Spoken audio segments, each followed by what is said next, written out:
اور تمہیں عمر بھر پچھتانا پڑے گا۔ میں نے الیاس کی بات مان لی اور اس سے والد صاحب سے جان چھڑانے کا طریقہ پوچھا تو اس نے کہا کھانے میں زہر دے دو۔ میں نے الیاس کے کہنے پر اپنے والد کو کسٹرڈ میں زہر ملا کر دیا۔ اس رات میرے والد صاحب کی موت کا تماشا دیکھنے کے لیے الیاس بھی میرے گھر میں موجود تھا۔ جب زہر نے اپنا اثر دکھانا شروع کیا تو میرے والد صاحب کو محسوس ہو گیا کہ ان کو زہر دیا گیا ہے۔ انہوں نے شکوہ کناہ اور تعصب زدہ نظروں سے مجھے دیکھا اور زور زور سے کھانسنا اور ابکائیاں لینا شروع کر دیا۔ میں نے اپنا دوپٹہ اتار کر الیاس کو دیا کہ میرے والد صاحب کے منہ پر باندھ دو تاکہ ان کی بلند آواز سے کھانسی سن کر آس پڑوس سے کوئی اٹھ کر نہ آ جائے۔ جب میں نے الیاس کو دوپٹہ پکڑاتے ہوئے یہ سب کہہ رہی تھی تو میرے والد صاحب میری طرف انتہائی غمگین نگاہوں سے دیکھ رہے تھے۔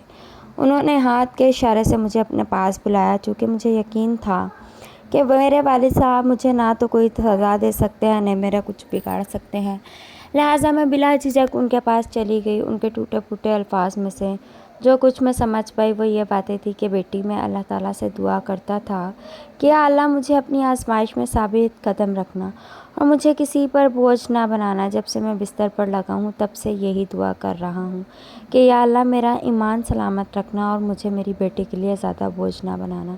بیٹی شاید میری دعا پوری ہو گئی ہے، البتہ تم نے جو کچھ کیا ہے اس پر میں نے تمہیں معاف کر دیا، مگر یاد رکھنا انجام مکافات عمل ہے۔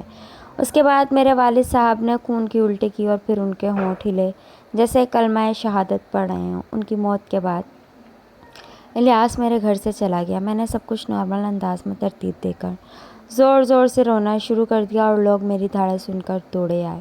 جب میرے والد صاحب کے پاس پہنچے تو انہیں ان کی موت کا یقین ہو گیا۔ کچھ لوگ مجھے تسلی تشفیع دینے لگے، عورتیں مجھے دلاسا دینے لگیں اور میرے والد صاحب کی قسمت پر افسوس کرنے لگیں کہ سگا بیٹا بھی باہر ملک جیل میں بند ہے، وہ بھی والد صاحب کے جنازے میں شامل نہیں ہو سکے گا۔ میں بھی کچھ مگرمچھ کے آنسو بہانے لگی۔ میں 10 دن تک لوگوں کے سامنے ڈرامے کرتی رہی۔ حقیقت یہ تھی کہ مجھے اپنی محبت مل جانے کا راستہ صاف دکھائی دے رہا، جس کی خوشی نے مجھے قاتل ہونے کے ملال سے آزاد کر دیا تھا۔ مجھے میرے باپ کی موت کا صدمہ بھلا دیا تھا۔ والد صاحب کی موت کے 10ویں دن میں الیاس کے ساتھ چلی گئی اور کورٹ میرج کر لی۔ شادی کے بعد الیاس کے گھر والوں نے تو مجھے قبول نہ کیا، مگر الیاس میرے ساتھ رہا، یہاں تک 3 سال بعد جب میں پہلی بار امید سے ہوئی تو میڈیکل چیک اپ پر پتہ چلا میرے پیٹ میں موجود بچہ لڑکی ہے، جس پر میرے محبوب شوہر نے اسے صاف کروانے کا کہا تو میں نے انکار کر دیا۔ پہل تو وہ نرمی سے کہتا رہا، میں نہ مانی، پھر وہ بحث کرنے لگا۔ میں پھر بھی نہ مانی تو اس نے ہاتھ اٹھانا شروع کر دیا۔ میں نے پھر بھی ضد نہ چھوڑی تو اس نے کسی دوست کے ذریعے کسی پرائیویٹ اسپتال کے ڈاکٹر سے میل ملاپ کر کے مجھے گھر میں بے ہوش کیا اور پھر راتوں رات اسپتال لے جا کر بچہ ابورٹ کروا دیا۔ میں بہت دن تک روتی رہی، مجھے بھوک تک نہ لگتی۔ 2-3 دن میرا محبوب مجھے کھانے پینے کا پوچھتا رہا۔ تیسرے دن اس نے پوچھنا چھوڑ دیا اور کہا جب بھوک لگی کھا لینا۔ میں نے اس واقعے کے 1.5 ہفتے بعد پیٹ بھر کر کھانا کھایا، پھر آہستہ آہستہ نارمل روٹین میں آ گئی، مگر اس ثانیے کے بعد زیادتی بھی میرے محبوب کی تھی، اس کے باوجود وہ مجھ سے دور ہوتا گیا۔ جب دوسری بار میں امید سے ہوئی تو اس بار پھر بھی لڑکی تھی، اس بار بھی الیاس نے ابورشن کا کہا، مگر میں نے پھر انکار کر دیا تو پہلے کی طرح بات بحث مباحثے سے بڑھے کر جسمانی تشدد تک جا پہنچی تو مجھے یقین ہو گیا کہ اب کی بار بھی الیاس جیت جائے گا، لہٰذا میں بہت بار مار کھانے کے بعد ہار مان لی۔ یہاں تک کہ جب تیسری بار میں امید سے ہوئی تو ڈاکٹرز نے بتایا اگر اس بار DNC ہوئی فریحہ دوبارہ کبھی ماں نہیں بن سکے گی۔ میں نے اپنے شوہر کی لاکھ منتیں کی مگر وہ نہ مانا اور اپنی ضد پر اڑا رہا کہ مجھے بیٹی نہیں چاہیے۔ یہاں تک کہ تیسری بار بھی میری DNC ہو گئی۔ جب میں فقط گوشت پوست کا ڈھیر رہ گئی اور ماں جیسے عظیم رتبے پر فائز ہونے سے محروم ہو گئی تو الیاس کی مجھ میں دلچسپی بھی ختم ہو گئی۔ کچھ عرصہ بعد اس نے مجھے طلاق دے دی اور مجھے مجبور کرنے لگا تم میرے ڈیرے پر کام کرنے والے ملازم سے شادی کر لو، اس طرح جب کبھی میرا دل چاہے گا میں تمہارا قرب پا لیا کروں گا۔